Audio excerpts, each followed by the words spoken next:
स्वागत है आपका आपके अपने YouTube channel ADRS commerce classes में। पिछली वीडियो में हमने साधारण ब्याज से संबंधित कुछ प्रश्न बताए गए थे। कुछ लोगों ने कमेंट किए, कुछ लोगों ने नहीं किए हैं, और जिन्होंने नहीं किए हैं, जिन्होंने वीडियो नहीं देखी है, वो वीडियो को देखें और सवालों को करें और उनके कमेंट करके आंसर बताएं। इस वीडियो में हम आगे चलते हैं। जब देखते हैं कि साधारण ब्याज दी हुई है, उन साधारण ब्याज के माध्यम से ब्याजों का अंतर दिया हुआ है, वो हम देखते हैं। तो देखिए, हमने एक मेन सूत्र बताया था, SI is equal to P into T into R upon 100। ये सिंपल इंटरेस्ट का हमने साधारण ब्याज का एक सूत्र बताया था। इसी सूत्र के माध्यम से हमने बहुत सारे सूत्र बताए गए थे। अब जब देखिए 2 वर्ष का साधारण ब्याजों का अंतर दिया है और उसमें ब्याज की दर दी गई है और धन पूछा गया है, तो देखिए सूत्र किस तरीके से लिखा जाएगा। यानी P इज इक्वल टू हो जाएगा हमारा, देखो, ब्याजों का अंतर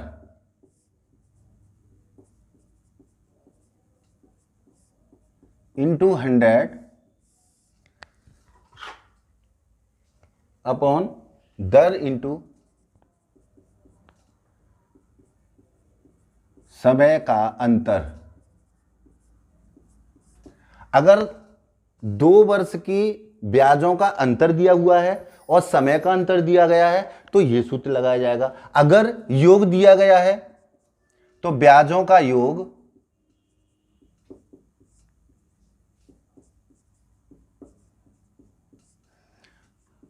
इंटू 100 अपॉन रेट यानी दर इंटू समय का योग।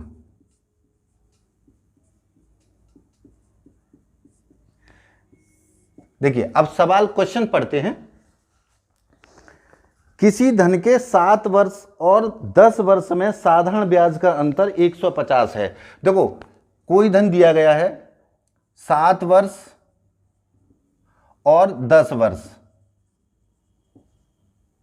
दोनों का अंतर दिया गया है घटाना, यानी 150 रुपए है, ठीक है।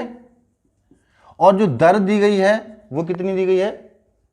यदि ब्याज की दर 5% है तो धन बताओ, तो ब्याज की दर 5% है, तो पूछ रहा है P इज इक्वल टू क्या होगा, यानी धन क्या होगा। हमको सूत्र अगर याद है तो P इज इक्वल टू होगा, जब अंतर दिया है ना दोनों का तो अंतर वाला सूत्र लगाएंगे, और अगर योग दिया होता है तो योग वाला सूत्र लगाते हैं।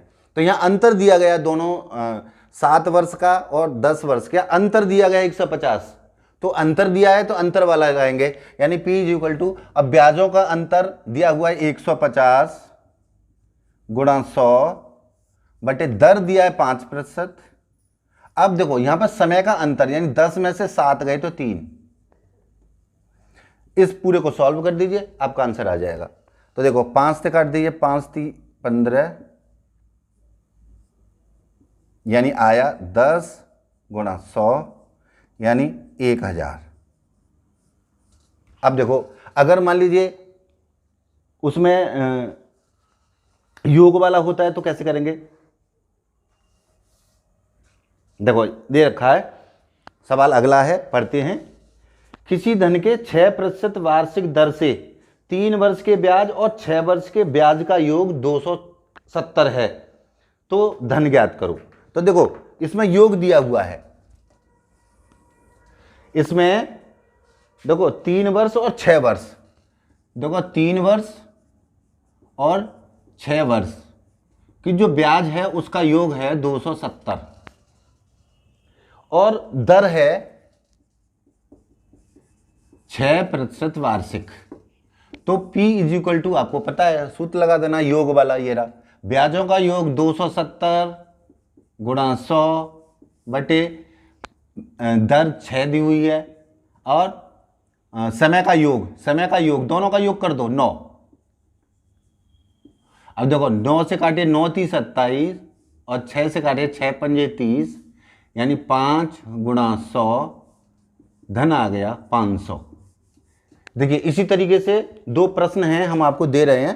क्वेश्चन नंबर 1, कमेंट करके आंसर बताना इनके क्या आएंगे। देखो एक है, वह धन का 4% वार्षिक दर से 3 वर्ष का ब्याज और उसके 5 वर्ष के ब्याज से 400 रुपये कम है, 400 रुपये कम है, तो धन ज्ञात करो। यानी दर दी गई है आपको 4%, समय दिया गया है 3 वर्ष और 5 वर्ष, 3 वर्ष और 5 वर्ष का अंतर दिया है 400 रुपये। तो क्या पूछा गया है? धन कितना है, धन बताओ, धन ज्ञात करना है आपको, यानी P ज्ञात करना है। P इज इक्वल टू क्या आएगा, ठीक है। अब क्वेश्चन नंबर 2, क्वेश्चन नंबर 2 में है, एक व्यक्ति ने बराबर बराबर धन 6% वार्षिक दर से राम को 8 वर्ष के लिए तथा श्याम को 10 वर्ष के लिए उधार दिए, दोनों से कुल मिलाकर 2160 रुपये ब्याज के प्राप्त हुए, प्रत्येक को दिया गया धन ज्ञात करो। यानी देखो, एक 2 व्यक्ति हैं, एक है राम एक है श्याम, एक है राम और एक है श्याम, इनको बराबर बराबर धन दिए गए हैं। इनके दर है, रेट है, इनके जो दर दिया गया है वो 6% वार्षिक, 6% दिया गया है इंटरेस्ट। अब वो कह रहे हैं, एक को दिया गया है, राम को दिया गया है 8 वर्ष के लिए और श्याम को दिया गया है 10 वर्ष के लिए। इन दोनों का जो योग है, दोनों का जो योग है वो ब्याज का आया है 2160। अब आपको P ज्ञात करना है, P। अब देखो इसमें क्या रहेगा, जो P आएगा ना, जो मूलधन आएगा वो दोनों का आएगा। इस ब्याज से आप निकालोगे तो P दोनों का आ जाएगा, फिर वो दोनों का धन है बराबर बराबर, तो आपको क्या करना है, 2 का भाग लगा के 2 बराबर बराबर निकाल देना है। तो पूछा गया राम का कितना है और श्याम का कितना है, इन दोनों का कितना कितना है आपको निकालना है, ठीक है। अब इन सबको निकालने के बाद आपको इन दोनों के जो क्वेश्चन के बाद जो आंसर आएगा, और आंसर को कमेंट करके बताना है, और आपको कमेंट करके बताना है कि आंसर इसका कितना आएगा। आशा करते हैं आपको वीडियो पसंद आई होगी, और पसंद आई हो तो चैनल को सब्सक्राइब करें, लाइक करें और दोस्तों को शेयर करें, और कमेंट करके बताएं कि हमें किस टॉपिक पर और वीडियो देनी चाहिए आपको। जय हिंद, जय भारत।